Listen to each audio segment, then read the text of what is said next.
வணக்கம். வாழ்க வளமுடன். அன்பு நேயர்களுக்கும் அன்பர்களுக்கும் ஆனந்த வணக்கங்கள்.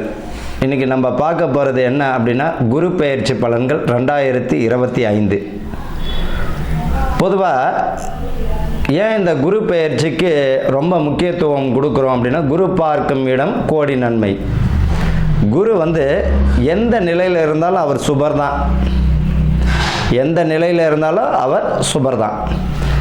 இந்த 2025 குரு பகவான் மே மாதம் 14ஆம் தேதி 2025க்கு மாறார். இந்த ஒரு வருஷம், இந்த ஒரு ஆண்டுகளில் அவர் 3 முறை பெயர்ச்சடைகிறார். அது என்ன 3 முறைனா, இப்போ ரிஷபத்தில் இருக்கக்கூடிய குரு மே மாதத்திற்கு பிறகு 14ஆம் தேதி மிதுன ராசிக்கு வருகிறார். மே 14 அன்று குரு என்னது ரிஷபத்திலிருந்து மிதுனத்துக்கு வருகிறார். எப்போ? இரவு 10:37க்கு அவர் மாறுகிறார். பின்னர் அக்டோபர் மாதம் 18ஆம் தேதி அன்று மிதுனத்திலிருந்து உச்ச ராசியான கடகத்திற்கு அவர் வருகிறார். மறுபடியும் அவர் பார்த்தீங்கன்னா டிசம்பர் மாதம் 5ஆம் தேதி கடகத்திலிருந்து விலகி மறுபடியும் என்ன பண்ணுறார்? மிதுனத்திற்கு செல்கிறார். இப்போ குரு பகவான் இந்த ஒரு வருஷம் தன்னுடைய பலனை யார் யாருக்கு தரப்போகிறார், எந்தெந்த மாதிரியான பலன்களை தரப்போகிறார் என்றதான் நம்ம பார்க்க போகிறோம். இந்த குரு பகவானுடைய சுபம் இப்போ மேஷ ராசி. மேஷ ராசிக்கு குரு பகவான் எங்கே வருகிறார் பார்த்தோம்னா, இப்போ மேஷ ராசிக்காரர்கள் பார்த்தீங்கன்னா 7.5 சனியில் ஆரம்பமாக போகுது. சரி, இப்போ குரு எந்த சுபத்தை கொடுக்க போகிறான்றது தான் முக்கியமானது. இந்த மேஷ ராசிக்கு 7.5 சனி வர்றதா இருக்கட்டும். ஆனால் இந்த 2025 இவர்களுக்கு கூறிய ஆண்டு எப்படி இருக்கும்? குரு பகவான் பார்த்தீங்கன்னா மேஷத்திற்கு 3ஆம் இடத்திற்கு, ராசிக்கு அவர் 3ஆம் இடத்துல குரு இருக்கார். அவருடைய பார்வை பாருங்க, மேஷத்திற்கு 7, 9, 11ஆம் இடத்தில் அவருடைய பார்வை. அப்போ மேஷத்திற்கு 7ஆம் இடம், 9ஆம் இடம், 11ஆம் இடம் அவருடைய பார்வை இருக்கும் ராசிக்கு. குரு தான் இருக்கும் இடத்தை விட பார்க்கும் பார்வைக்கு பலம் அதிகம், நன்மையும் தருவார். எந்த நிலையில் இருந்தாலும் அவர் நன்மை தான் தரப்போகிறார். சரி, குரு பகவான் இப்போ என்ன மாதிரியான மேஷத்திற்கு பலனை தருகிறார்?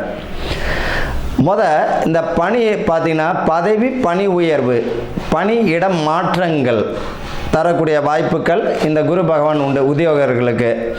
அதே போல் பார்த்தீங்கன்னா, இதுக்கு முன்னாடி பார்த்தீங்கன்னா கடன் சுமை அதிகமாக இருந்திருக்கும்.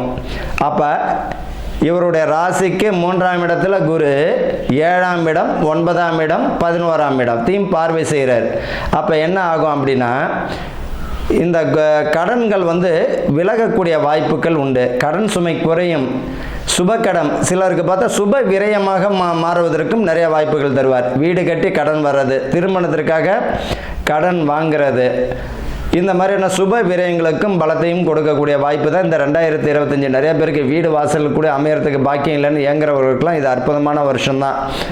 என்ன, இந்த வில்லங்க மட்டும் இடம் வாங்குறீங்க அப்படின்னா கரெக்ஷன் பண்ணிக்கணும். சரியான மண் தான் வாங்குறோமா, வில்லங்க இல்லாமல் இருக்கா, பிரச்சனை இல்லாத மண்ணா, இதை மாதிரியான ஒரு ஆராய்ச்சி செய்து வாங்கும்பொழுது அது சுபமாக தான் இருக்கும்.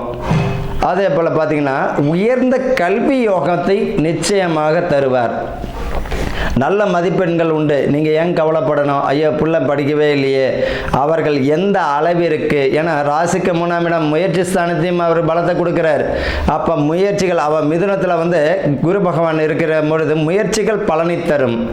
நல்ல கடுமையான முறையில் அவங்க முயற்சி செஞ்சீங்கனாலே வெற்றியை பெற்றுவிடுவாங்க. மேஷத்திற்கு பார்த்தீங்கன்னா உயர்ந்த கல்வி யோகம் உண்டு. அரசாங்க வேலைக்காக அவர்கள் முயற்சி செய்பவர்களும் அற்புதமான வருஷமாக தான் இந்த குரு பகவான் உங்களுக்கு பலனை வாழி வரங்கிறார். மேஷத்திற்கு பார்த்தீங்கன்னா, மேஷ ராசி அங்கே செவ்வாயுடைய ஆட்சியாக இருக்குது. யூனிஃபார்ம் சம்பந்தப்பட்ட வேலைக்கு ட்ரை பண்ணுறவங்க, போலீஸு, ஆர்மி, நேவி, இந்த மாதிரியான யூனிஃபார்ம் சம்பந்தப்பட்ட வேலைக்கு தயாராகக்கூடியவர்களுக்கெல்லாம் அற்புதமான வருஷம் இந்த 2025. அப்போ இந்த மாதிரியான சுப பலன்களை வெளிநாடுக்காக சிலவங்க ஒரு விஷயத்தை புரிஞ்சுக்கணும். வெளிநாட்டுக்கு ட்ரை பண்ணுறவங்களுக்கு பணம் கொடுக்குறீங்க, பணம் கட்டுறீங்கன்னா அதற்கு முழு பாதுகாப்பு வேணும். பணத்துக்கு நம்பிக்கையான ஆளா, நம்பலாமா, உங்களுடைய முயற்சியில் நீங்கள் முழுமையாக வெற்றி பெறுவீங்க. ஆனால் மற்றவர்களை நம்பி செய்யக்கூடிய காரியத்தில் மிக மிக கவனம் தேவை. ஒரு விஷயத்தை நீங்களாக புகுந்து நீங்களாக பெறணும், நீங்களாக ஏஞ்சி நிற்கணும். இந்த மேஷ ராசியை பொறுத்த வரைக்கும் ஆட்டோடைய குணம் என்ன அப்படின்னா, கீழே இருந்து தாவரத்தை என்ன பண்ணோம், மலை மேலே ஏறும்போது மேலே மேலே தான் ஏறந்தவரை கீழே அது ஏறத்திடாது. இவர்களோட ஆட்டினுடைய குணம் இவர்களுக்கு இருக்கும் முயற்சி. ஆடு எப்படி மேலே மேலே மலை மேலே ஏறி ஏறி ஏறி அது உணவை தேடுதோ அதே போல் தான் இவர்களுடைய உழைப்பை நம்பி இவர்கள் மேலே ஏறணுமே தவிர மற்றவர்களை நம்பி இவர்கள் ஏறக்கூடாது. முயற்சி ஸ்தானம் யூனிஃபார்ம் சம்மந்தப்பட்ட வேலைக்கெல்லாம் இவர்கள் ட்ரை பண்ணவங்க சக்ஸஸ் ஆகிடும். ஆனால் மற்றவங்களை நம்பி செய்யக்கூடிய காரியத்துக்கு நீங்கள் தான் பொறுப்பு. கொஞ்சம் கவனம் தேவை. பணம் விஷயத்தில் ரொம்ப கவனமாக தேவை. கடன் வாங்குறீங்க அப்படின்னா சுப விரயமாக இருந்தால் வாங்குங்க. வீடு கட்டி கடன் வர்றதோ, திருமணம் செய்து கடன் வர்றதோ, இந்த மாதிரியான பாக்கியத்துக்கு நீங்கள் செய்யலாமே தவிர தேவையில்லாத கடன் வேண்டாம். இப்போ போதாக்குறைக்கு உங்கள் ராசிக்கே 12ஆம் இடத்துல சனி பகவான் வரப்போகிறார். அப்போ ராகுவும் கூட இருக்கும்போது இந்த மார்ச் ஏப்ரல் மே வரைக்குமே அந்த பாதகம் தரும் இல்லையா, நம்ம அது வரைக்குமா தப்பிக்கணும். அதுக்காக தான் இந்த ஒரு வார்த்தைன்னு சொல்கிறேன். வேலை தேடும் பொழுதும் கொஞ்சம் கவனம் தேவை. அதே போல் அரசு உத்தியோகர்கள் உங்களுடைய முயற்சியில் நீங்கள் எக்ஸாம் எழுதி நீங்கள் உங்களுடைய முன்னேற்றத்தில் நீங்கள் பாருங்கள். பணம் கொடுத்து வேலை தரான் இருக்காங்க. பணம் கொடுத்து செய்யக்கூடிய காரியத்தில் வந்து பார்த்தீங்கன்னா பாதகம்தான் தரும். மிக மிக கவனமாக தேவை. பார்த்து நடந்துக்கணும். உங்களுடைய முயற்சி தான். ஆக மொத்தத்தில் மேஷ ராசிக்கு முயற்சியின் அடிப்படையில் உங்களுடைய முயற்சியில் உங்களுடைய சொந்த முயற்சியில் முன்னேற்றமான சூழலை தரக்கூடிய ஆண்டு தான் இந்த 2025. சரி, பரிகாரம் தான் என்ன? பரிகாரம் ஒன்றும் இல்லை. உங்கள் குடும்பத்தை நீங்கள் பாருங்கள், அதான் பரிகாரம். உங்களுடைய மனைவி, உங்களுடைய பிள்ளைகள், உங்களுடைய பெற்றவங்க, இதுதான் பரிகாரம். இங்கே அன்பு அதிகமாக இருந்துட்டாலே வெளியே பிரகாசமாகிடுவீங்க. இங்கே பிரச்சனை இருக்குன்னா வெளியே உங்களால் பிரகாசம் தர முடியாது. அதனால் உங்கள் கடமையை மட்டும் செய்யுங்க. யாரை நம்பியும் பொறுப்புகள் கொடுக்கறது இதெல்லாம் வேண்டாம். அதை சுய தொழிலில் செய்கிறவங்க மறந்துட்டேன் பாரு, சுய தொழில் கூட்டு தொழில் செய்கிறவங்களும் கொஞ்சம் கவனமாக இருக்கணும். சுய தொழில் செய்கிறவங்களும் கொஞ்சம் கவனமாக இருக்கணும். ஏற்கனவே செஞ்சிருந்த தொழிலை தொடங்குங்க.